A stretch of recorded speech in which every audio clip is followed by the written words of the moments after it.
briefly describe your business here? Sure. So we have a mix of property casualty insurance and life insurance throughout a number of markets in Asia Pacific. So we have operations in Japan, where we have both life and general insurance. In China, a general insurance business. Hong Kong, where we have life in general. Malaysia, we have life Takaful, as well as general insurance in Malaysia. Indonesia, where we have both as well. In Singapore, it's a commercial property and casualty business. In Australia and New Zealand, we have a property and casualty business, and we also have a life business in Australia, but not New Zealand. So what's your biggest market in Asia? It's changing. So for a long time, it was the property and casualty business in Australia, which was one of our largest. But then Japan has grown very well for us and quite quickly. And I would say last year, Japan is our biggest. But now we've announced the acquisition of ANZ's business in Australia. So now Australia will be the biggest again. So back and forth. In Australia. So how's the business growth in recent years? Well, it's interesting because a lot of our business is on the commercial business, which doesn't grow as fast as the retail. So the retail business growth has been quite good in this part of the world. As you might imagine, with an emerging middle class, more need for protection, whether on the life side or on the property and casualty side. Whereas on the commercial side, the business has been a bit slower. Commercial insurance is large insurance for factories or multinationals, so it's maybe insuring power plants, things like that, much bigger insurance policies. But why that part is growing slower? I think in general, what you'll find is that, the biggest element of insurance typically is retail insurance, right? So that is the much larger part of the market. So normally you would expect that that's where you would see the growth as opposed to the commercial insurance. If you think about it, how often do you open a new factory or how often do you open a new power plant, right? So it's maybe one every year or two, whereas with a rising middle class, you have literally millions, hundreds of millions of Asians who need protection. Yes. So how do you protect the Asian market in the next few years? I think the Asia market is changing dramatically, and historically the Asia market has been dominated by life insurance, and life insurance has been for people saving for retirement or saving for their children's education. So life insurance falls into a couple of different categories. It can be a protection product, for when you pass away or when you have a critical illness, or it can be a savings product and help you prepare for your child's education or your retirement. And I think the market will be changing dramatically as the middle class rises, and there will be more need for protection going forward in this part of the world. So, in so many countries in Asia, do you find any differences between the needs of people in different countries? I think people have fundamental needs. Right? If you have a family, you want to take care of your children. But how they fulfill those needs culturally is very different. There are some societies where family is quite important, where if one of the family members gets sick, everyone else gathers around, they go to the hospital. In some cases they prepare their meals. In some cases they even act as nurses within the hospital, whereas in other cultures, when someone goes to a hospital, they're on their own, and the family doesn't support as much. So I think the basic human needs are consistent across a lot of the countries, but how it gets filled is very, very different. So we have to modify our products to fit in every market. We can't sell the same thing in every market because it won't work. And we also can't distribute it the same way. People buy insurance different ways in different markets. So we have to approach every market, understanding its unique cultures and the needs of the people. So why they have different kinds of ways to buy insurance? Can you give an example? Yeah, so in a large part of developing or emerging Asia, the traditional distribution mechanism for insurance has been agency, right? So you'd have a large number of agents going door to door selling insurance, normally selling it to people they know, family members, and that distribution model has been fairly well established in this part of the world, and a lot of the large insurance companies has built massive businesses on big agencies. As economies and as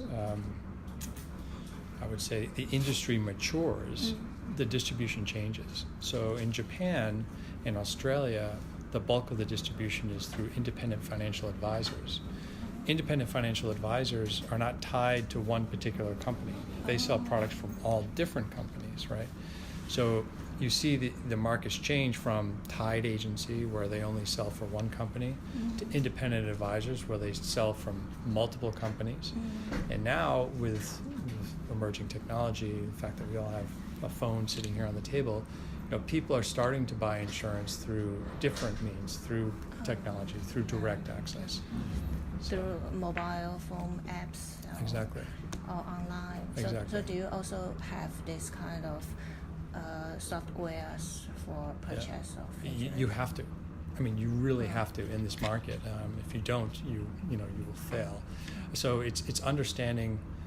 For us, it's understanding how do consumers want to behave, what are their expectations, and how best do we fill those expectations.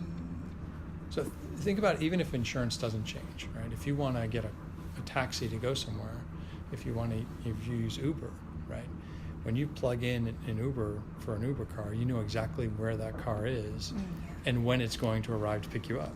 I mean, as a consumer, you know so much more about your purchasing behavior than you ever did in the past. Those expectations will come over to insurance. So even if we don't want to change, you as a consumer are changing.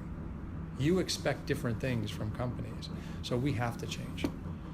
So when did you start using the online purchase insurance? Well, we're sort of in different stages in different markets, so not all markets are created equal, and we don't look to apply one approach for every market, because we recognize there may be a higher propensity to buy direct in say Japan than there is in Malaysia. So we don't look to necessarily force the same distribution mechanism on all the countries, because there are cultural differences, and those differences are quite important. So how's your business target for this year? Well, we look to continue to grow. We look to continue to develop in our core markets. I mean, our strategy is to grow and create scale in those markets where we believe we can have a competitive advantage, where we believe we can provide unique products and services to the customers. So we're not looking to necessarily expand into all markets and be, everything for everybody. We want to extend into markets where we think we can have a strong presence and fill customer demands in a way that's unique in that market. So what's your next plan in Asia? My next plan in terms of your business or expansion or everything? So last year we've done a number of acquisitions in Australia. We acquired Macquarie Life's insurance business and integrated that last year.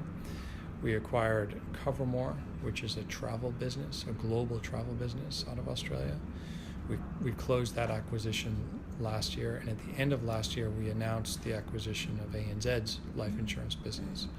So we have a lot of work to do in Australia, to pull those businesses together and create, a real solid footprint for us going forward. I think, we tend to look at, as I said, where there are opportunities for us. So we look to continue to develop in Malaysia, in Indonesia, and would like to do more in China and Hong Kong. So the markets where we are today, we hope to continue to grow that presence.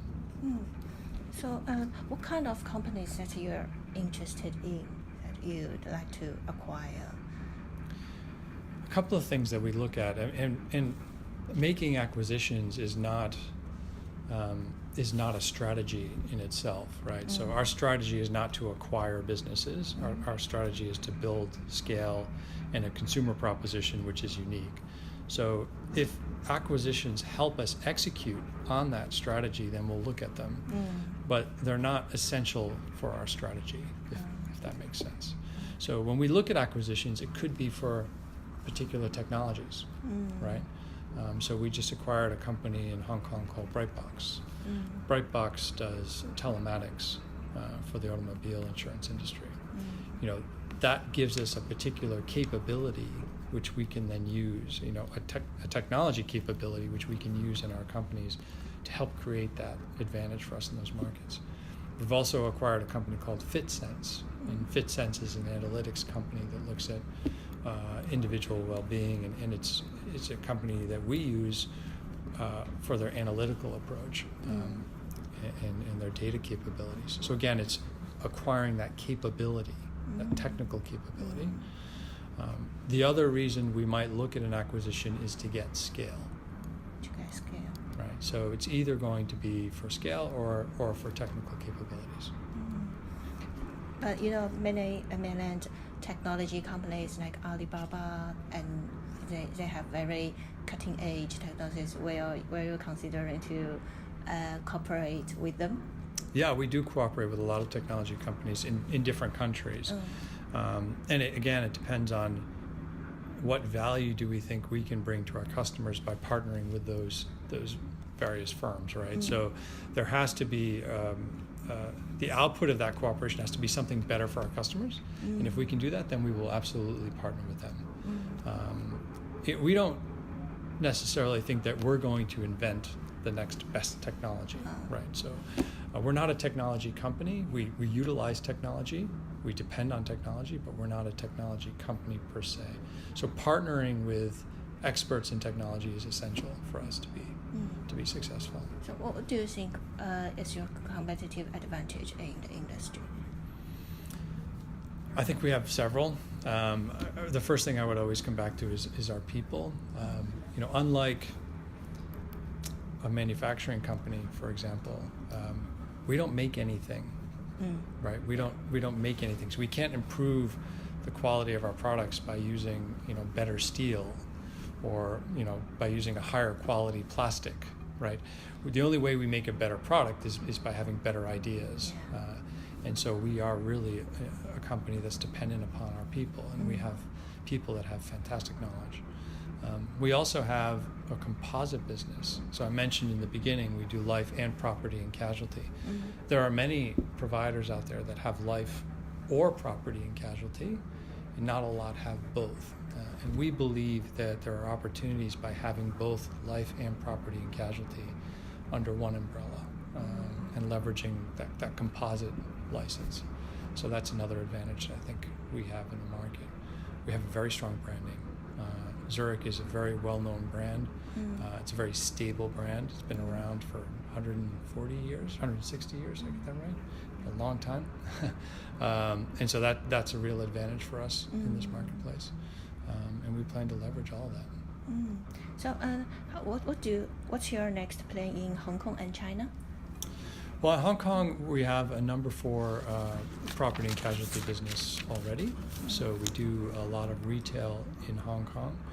We are making significant changes to our operation here from a technology and customer perspective. And we believe that the changes that we make in this market will have a real profound impact on the way consumers, you know, see us. So there's a lot of internal work going on in Hong Kong right now to really change our operations and how we can be much more competitive and serve our customers. In China, we have predominantly a commercial property and casualty, not a real retail play in China. So we look to continue to expand the business that we have in China, but at the same time, you know, are open to partnership opportunities with Chinese firms and open to ways that we can grow beyond commercial in China. There's no immediate plans to do that, but like anything, like any expansion anywhere, you know, you have to approach it with a degree of caution and you know, a degree of calculation. So it will take some time. Your company in China, is that a joint venture or totally owned? Oh, totally. Oh. I think that the Chinese regulator has just said that foreign insurance companies can have 100% owned companies. On the life side, yeah. Yes. On the life it's side. not clear how that will all come out, when it will happen or how it will happen, but they have mentioned that they are easing foreign ownership restrictions on the life side. Yeah. So, and I think that's I think that's great for China. I think that's great for the Chinese population. So I think, I welcome that change in China. So are you considering to set up offices in China to do life insurance? That's a big decision. We, as I mentioned earlier, China is a focus market for us. But how and when we do that is not easy to identify at this time, right? So we are absolutely looking at doing more in China, and we'd love to do more on the life side. But how and when, is the real question. Not decided yet. Yeah, not decided yet. Okay. So you mentioned that one of your advantage is your people. So how do you keep your people motivated? How to lead them?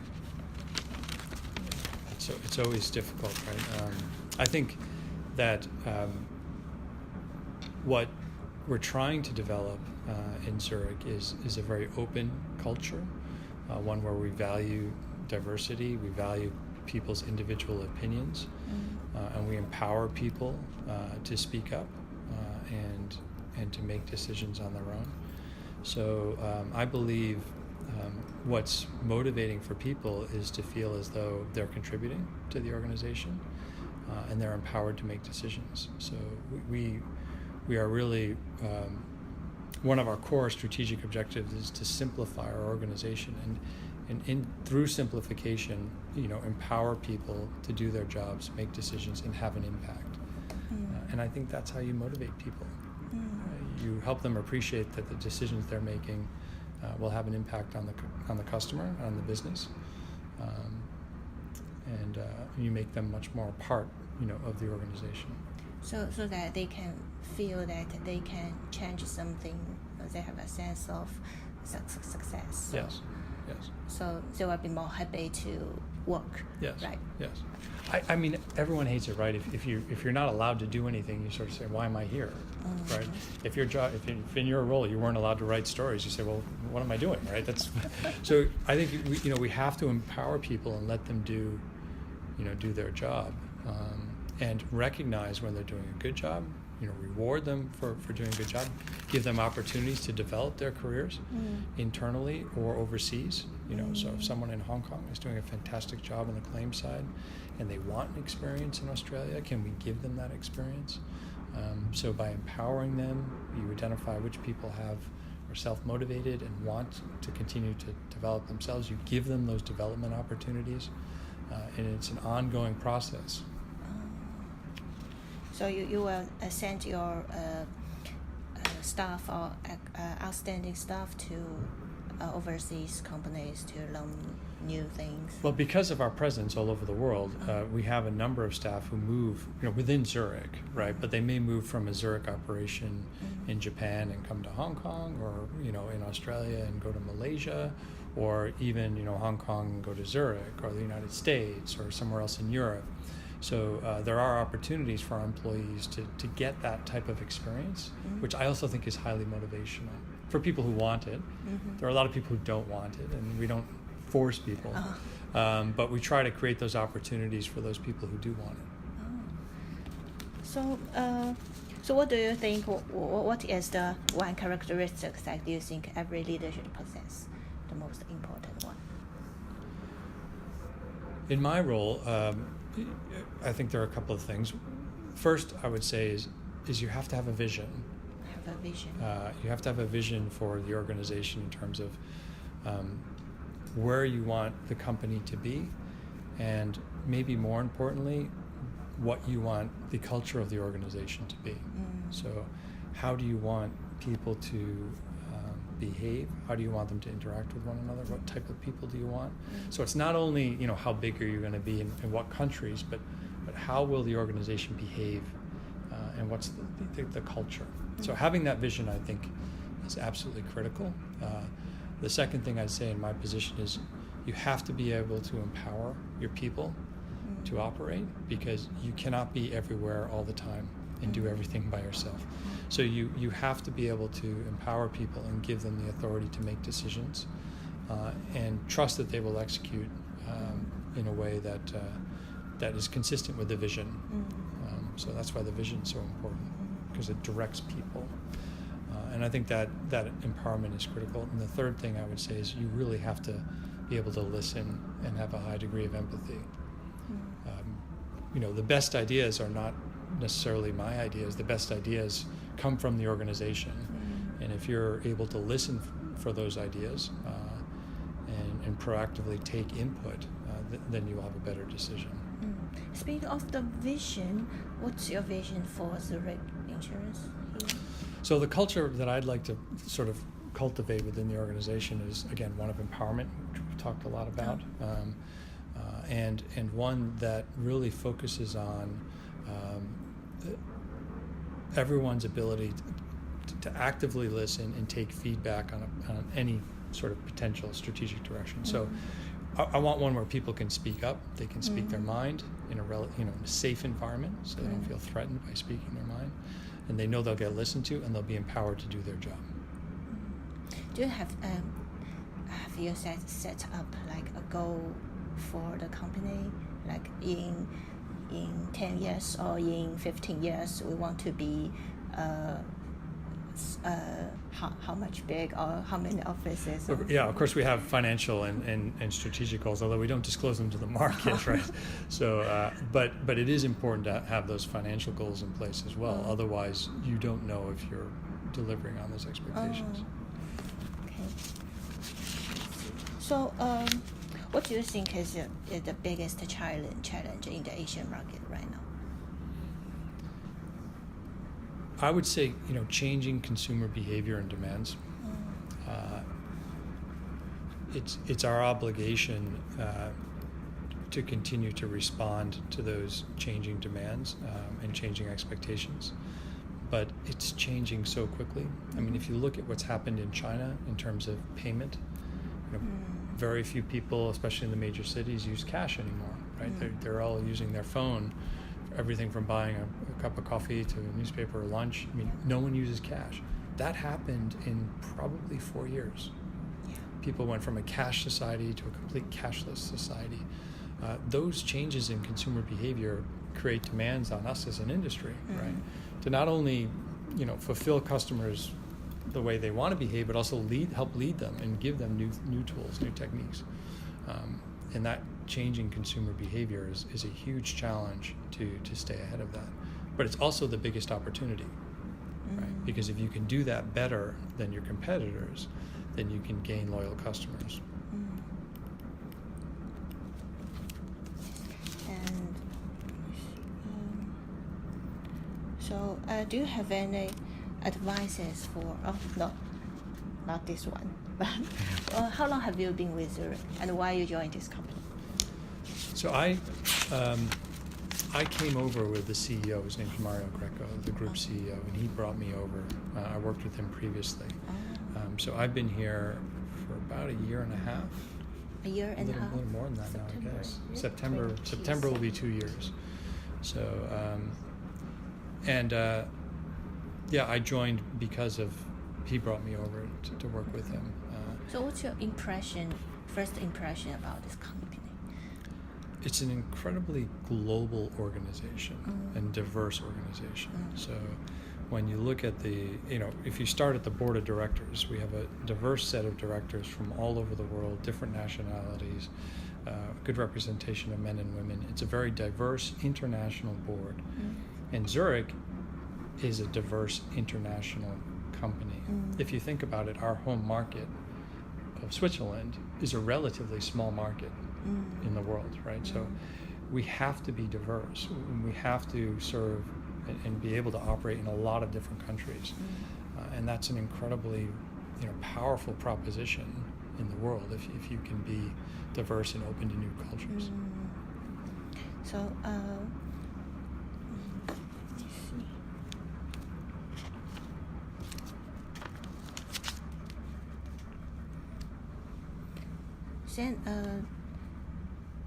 I do have any someone gave you some advices that you remember clearly that always guide your leadership? Yeah. So I've had a number of mentors over the years, and I've gotten great advice. And one piece of advice I'd give people is make sure you have some good mentors. But I think, in looking at the decisions I've made throughout my career, some of the more important decisions were probably the less obvious ones. And someone once told me, you can never go wrong when you make a career decision based on an individual as opposed to compensation or a company or an industry. So work for people who you respect, and work for people who value your contribution, and that will help you be successful. And I really believe that's true. Making career decisions based on who you work for and what they believe in is more important than making a career decision based on what company you're going to work for and how much they're going to pay you. Okay. So do you want to pass these sentences to the future generations? When asked, I share, but no, I believe it's true in business. If you make all of your decisions, purely based on finances, or based on,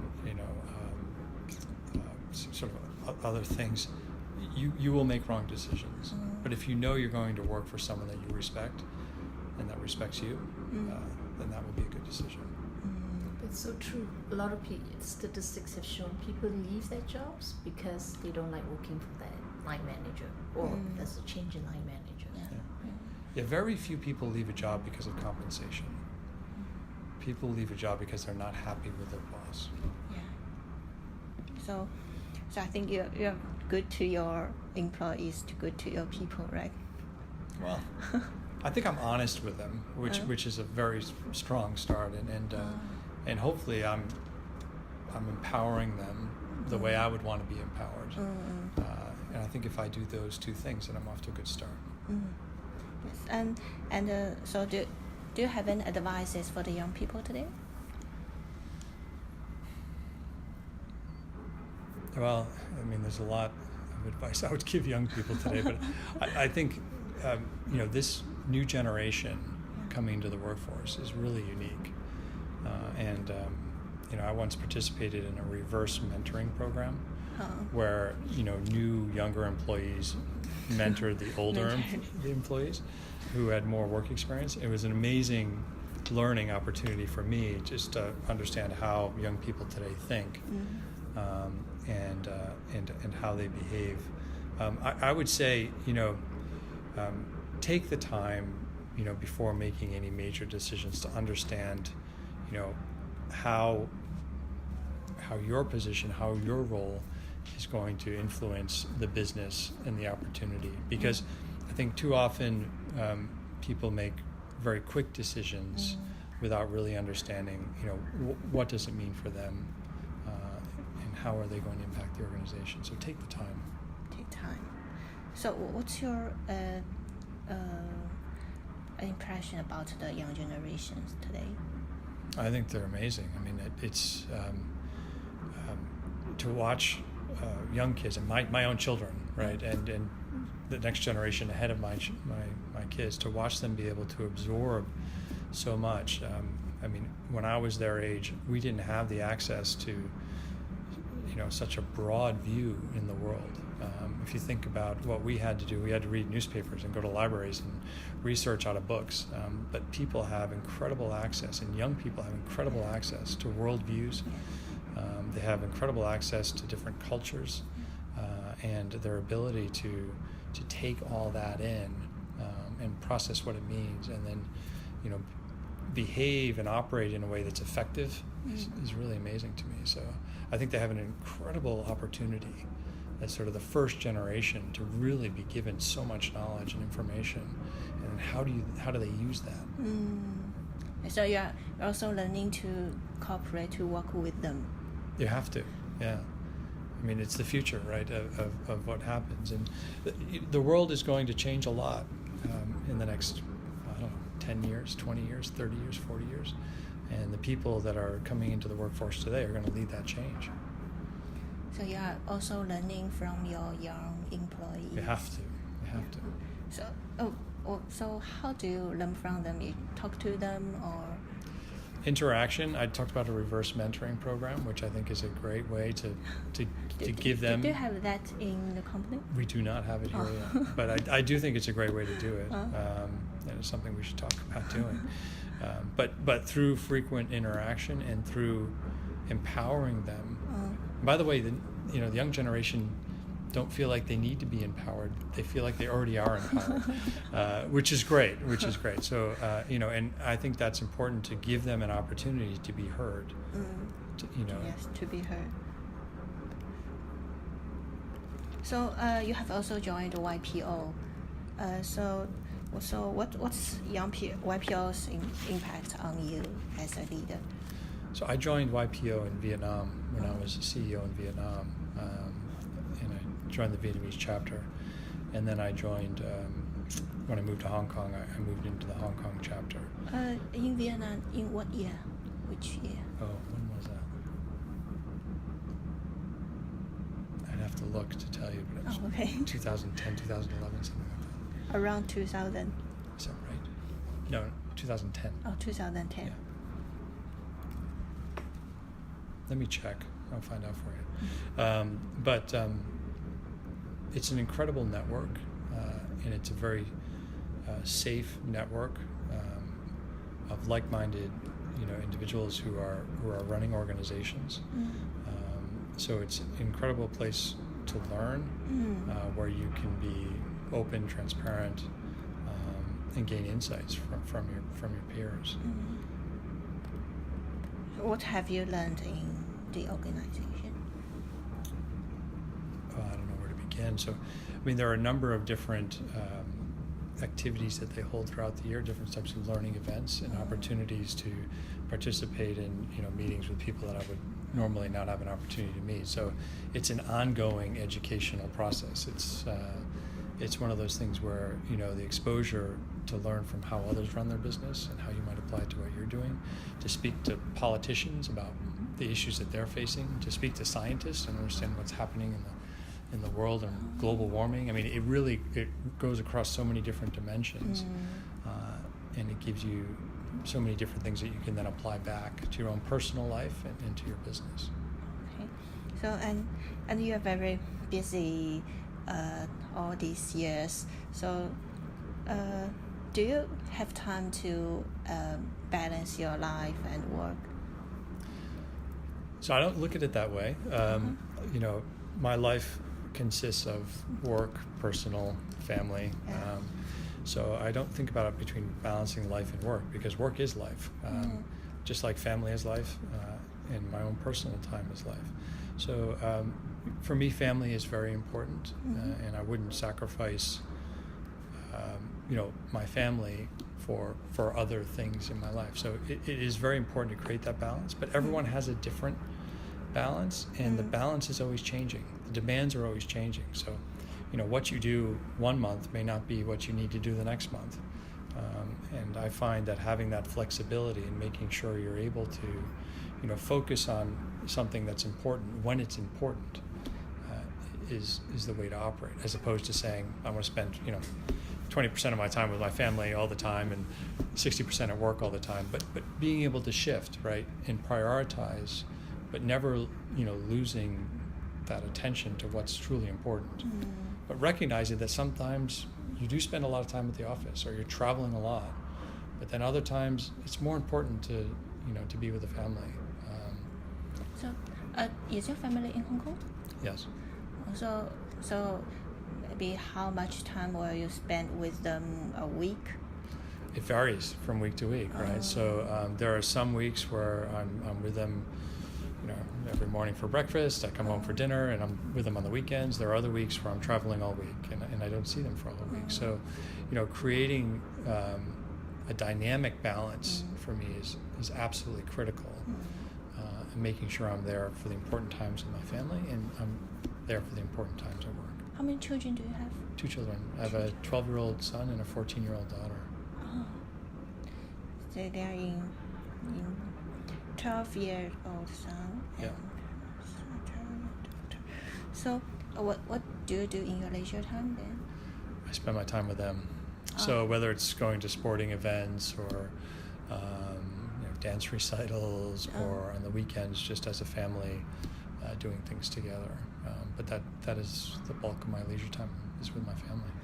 Okay. If you don't work, you always spend your time with the family. That's right. I mean, obviously there are times when I'm doing things on my own as well.